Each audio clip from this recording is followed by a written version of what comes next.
जय हिंद। नमस्कार दोस्तों।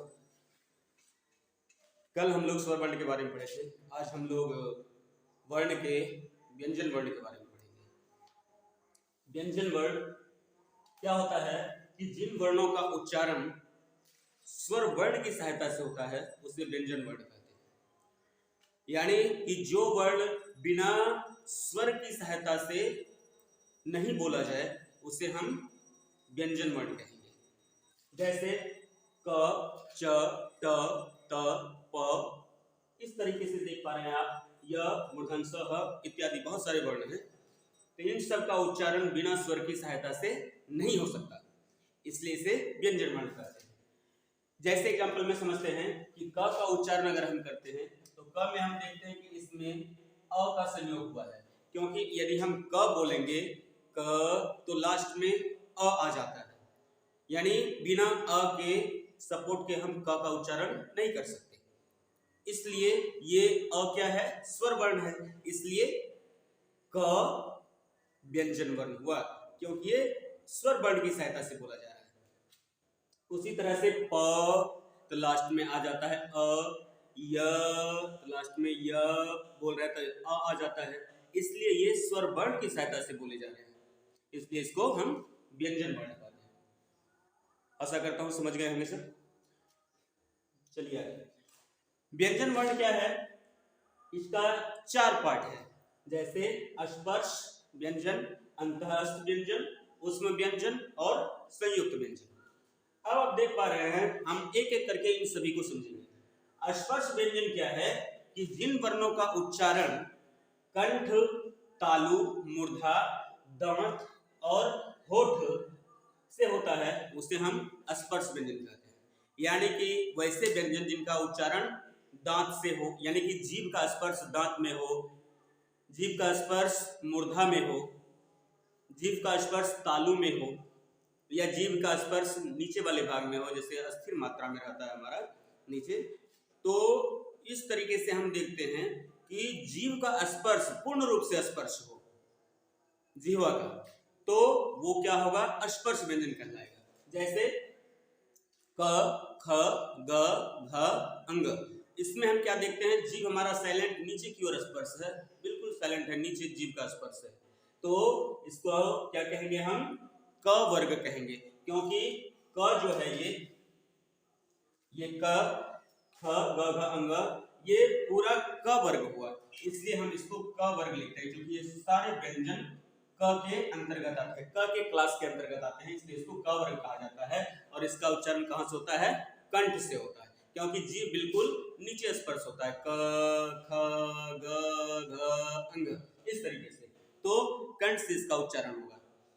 इसको संस्कृत में हम लोग कंठ भी बोलते हैं। यदि संस्कृत में पूछा जाए क का उच्चारण स्थान कहाँ है, तो आप कंठ लिखेंगे।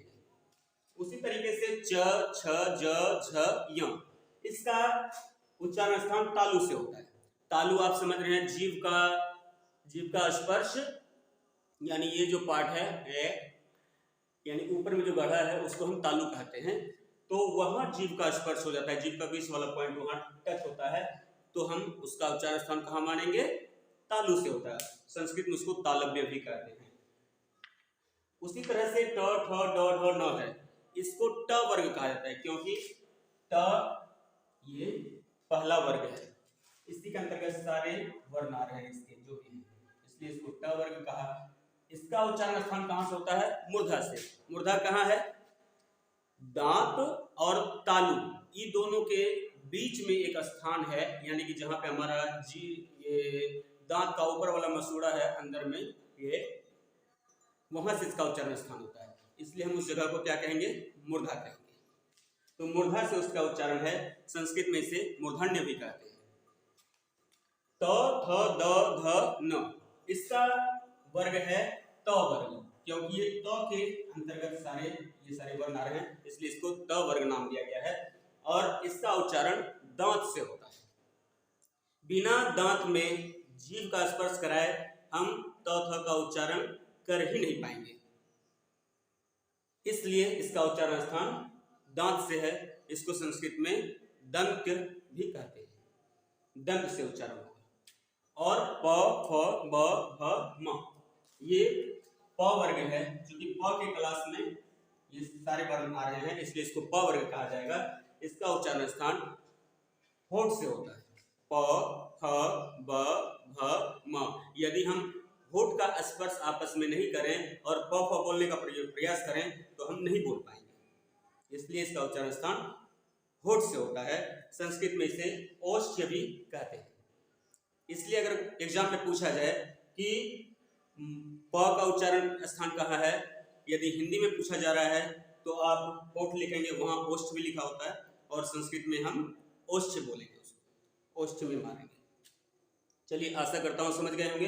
इसमें ये सारे जो वर्ग हैं, क वर्ग, च वर्ग, ट वर्ग, त वर्ग और प वर्ग, ये टोटल वर्ण जो है स्पर्श व्यंजन कहलाते हैं, क्योंकि जीभ का स्पर्श होता है, जैसा आपने सीखा भी। इसकी कुल संख्या 25 होती है, 25 होती है। कभी कभी संख्या पूछ दिया जाता है, याद रखेंगे। इसका दूसरा भाग है अंतःस्थ व्यंजन। अंतःस्थ व्यंजन क्या है कि इसका उच्चारण क्या है कि उच्चारण जो है वो पूर्णतः जीभ के स्पर्श से नहीं होता, यानी जीभ हल्की मात्रा में, चाहे तालु में हो या मूर्धा में या दांत में, जीभ का स्पर्श हल्का होता है, इसलिए इसे अंतःस्थ व्यंजन कहते हैं। क्योंकि ये स्वर और व्यंजन के मध्य में होता है इसका उच्चारण स्थान, यानी कि ये स्वर भी और व्यंजन के दोनों के बीच में आता है, इसलिए इसको हम अंतःस्थ कहते हैं। दोनों स्वर और व्यंजन के दोनों के बीच में है, अंतः में है, इसलिए इसको अंतःस्थ कहते हैं। इसलिए इसकी कुल संख्या 4 होती है। ठीक है, आगे है ऊष्म व्यंजन। ऊष्म व्यंजन क्या है? तालव्य स्व, मूर्धन्य स्व, दंत स्व और ह।